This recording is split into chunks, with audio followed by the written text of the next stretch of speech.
नमस्कार, मैं वसंत रावल ज्योतिष विद्या ज्ञान चैनल के अंदर आज मैं आपको बताने आया हूं जातक का विवाह कौन सी दिशा में होगा, ये कैसे जाना जाता है।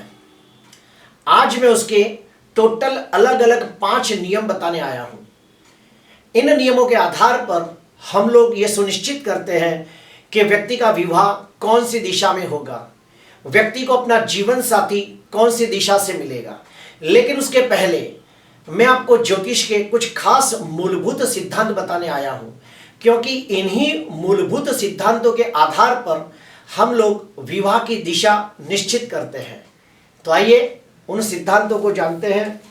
सबसे पहला, जन्म कुंडली के अंदर पहला भाव यानी कि पूर्व दिशा, जन्म कुंडली के अंदर 7वां भाव यानी कि पश्चिम दिशा, जन्म कुंडली के 4थे भाव से उत्तर दिशा देखी जाती है और 10वें भाव से दक्षिण दिशा देखी जाती है। अभी मैं आपको बताना चाहता हूं कि हर दिशा का अपना एक स्वामी ग्रह होता है, तो वो भी आप नोट डाउन अवश्य करना। पूर्व दिशा का स्वामी ग्रह सूर्य, पश्चिम दिशा का स्वामी ग्रह शनि, उत्तर दिशा का स्वामी ग्रह बुध और दक्षिण दिशा का स्वामी ग्रह मंगल। अभी हम लोग कोण के बारे में जानेंगे। ईशान्य कोण का स्वामी ग्रह गुरु, अग्नि कोण का स्वामी ग्रह शुक्र, नैऋत्य कोण का स्वामी ग्रह राहु केतु और वायव्य कोण का स्वामी ग्रह चंद्र। अभी हम लोग ये भी जानेंगे कि हर दिशा के अंदर कुछ खास राशियों को स्थान दिया गया है, यानी कि हर राशि की अपनी खास दिशा होती है, तो वो भी सुन लीजिए। मेष, सिंह और धनु ये पूर्व दिशा में निवास करती है। वृषभ, कन्या और मकर दक्षिण दिशा में निवास करती है। मिथुन, तुला और कुंभ पश्चिम दिशा में निवास करती है और कर्क, वृश्चिक और मीन उत्तर दिशा में निवास करती है। अगर ये कोष्टक को अच्छी तरह याद कर लिया जाए और ये सारी बातों को ठीक से दिमाग में फिट कर दिया जाए तो आप आसानी से जान सकते हो कि व्यक्ति का विवाह कौन सी दिशा में होगा और व्यक्ति को जीवन साथी कौन सी दिशा से मिलेगा। तो आइए अभी हम नियम शुरू करते हैं। सबसे पहला नियम, जन्म कुंडली का सप्तमाधिपति ग्रह कौन से भाव में बैठा है और वो भाव कौन सी दिशा में आता है, उसके आधार पर जीवन साथी का निर्धारण होता है।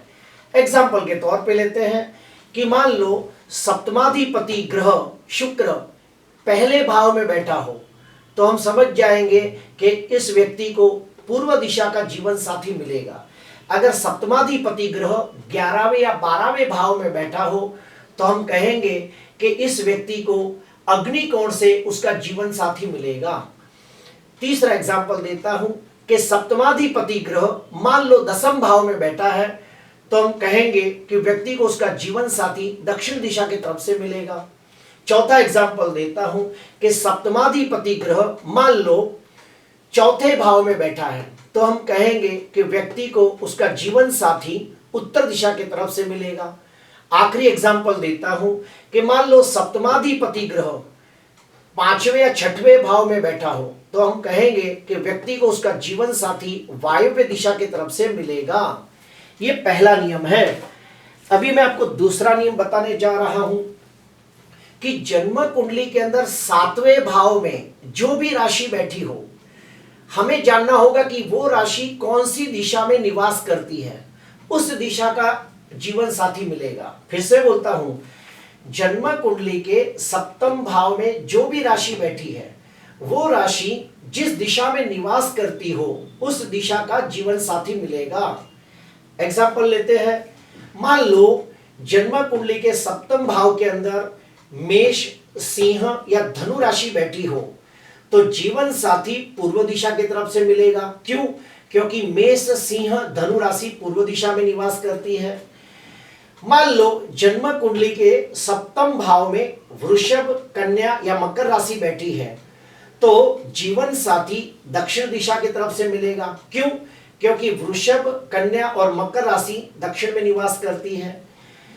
मान लो जन्म कुंडली के 7वें भाव के अंदर मिथुन, तुला और कुंभ राशि बैठी हो तो जीवन साथी पश्चिम दिशा की तरफ से मिलेगा। क्यों? क्योंकि मिथुन, तुला और कुंभ राशि पश्चिम दिशा में निवास करती है। मान लो जन्म कुंडली के सप्तम भाव के अंदर कर्क, वृश्चिक और मीन राशि बैठी हो तो जीवन साथी उत्तर दिशा की तरफ से मिलेगा। क्यों? क्योंकि कर्क, वृश्चिक और मीन राशि उत्तर दिशा में निवास करती है। अभी हम लोग तीसरा नियम जानेंगे कि तीसरा नियम कौन सा है।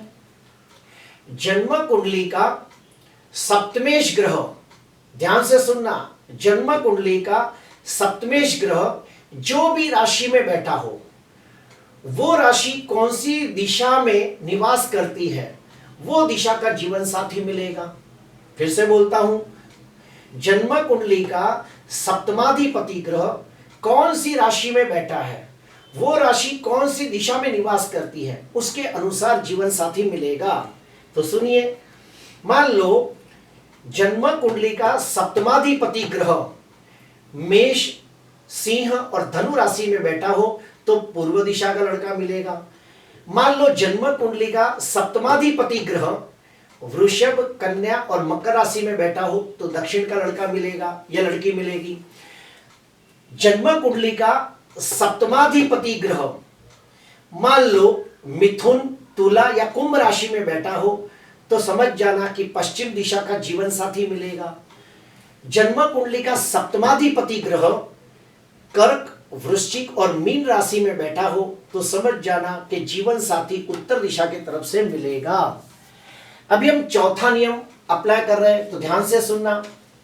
जन्म कुंडली में शुक्र को पत्नी सुख का कारक ग्रह माना गया है। अगर मान लो किसी पुरुष की कुंडली के अंदर शुक्र जो भी राशि में बैठा हो, वो राशि जिस दिशा में निवास करती हो उस दिशा का जीवन साथी यानी कि पत्नी मिलेगी। फिर से बोलता हूं, पत्नी सुख का कारक ग्रह कौन है? शुक्र। जन्म कुंडली के अंदर शुक्र जो भी राशि में बैठा होगा, वो राशि जिस दिशा में निवास करती है उस दिशा की पत्नी मिलेगी। ध्यान से सुनना।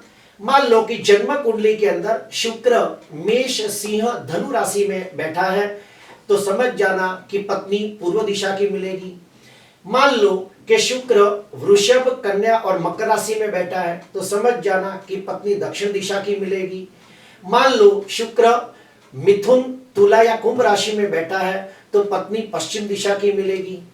मान लो कि शुक्र जन्म कुंडली के अंदर कर्क, वृश्चिक या मीन राशि में बैठा हो तो समझ जाना कि उस व्यक्ति को पत्नी उत्तर दिशा की तरफ से मिलेगी। ठीक वैसे ही अगर हम लोग स्त्री की कुंडली देखें तो स्त्री की कुंडली के अंदर गुरु पति सुख का कारक ग्रह माना गया है। तो जन्म कुंडली के अंदर गुरु मेष, सिंह और धनु राशि में बैठा हो तो समझ जाना पति पूर्व दिशा की तरफ से मिलेगा। पति सुख का कारक ग्रह गुरु अगर वृषभ, कन्या और मकर राशि में बैठा हो तो पति दक्षिण दिशा का मिलेगा। पति सुख का कारक ग्रह गुरु मिथुन, तुला या कुंभ राशि में बैठा हो तो समझ जाना कि पति पश्चिम दिशा का मिलेगा। पति सुख का कारक ग्रह गुरु कर्क, वृश्चिक या मीन राशि में बैठा हो तो समझ जाना कि पति उत्तर दिशा का मिलेगा। तो इस प्रकार से आज मैंने आपको टोटल अलग अलग 5 नियम बताए और उन 5 नियमों के आधार पर हम लोग ये सुनिश्चित करते हैं। कौन से नियम है तो सुनिए।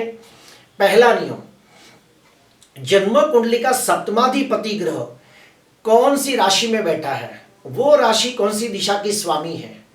दूसरा नियम, सप्तम भाव के अंदर कौन सी राशि बैठी है, वो राशि कौन सी दिशा में निवास करती है। तीसरा नियम के सप्तमाधिपति ग्रह जो राशि में बैठा हो वो राशि कौन सी दिशा में निवास करती है। चौथा, पत्नी सुख का कारक ग्रह शुक्र कौन सी दिशा में बैठा है और वो कौन सी राशि कौन सी दिशा में निवास करती है। और आखिरी, गुरु कौन सी राशि में बैठा है और वो कौन सी दिशा में निवास करती है। प्रिय दर्शकों, आज के लिए बस इतना ही। आपको अच्छा लगा हो तो जरूर लाइक करना, सब्सक्राइब करना। नमस्कार।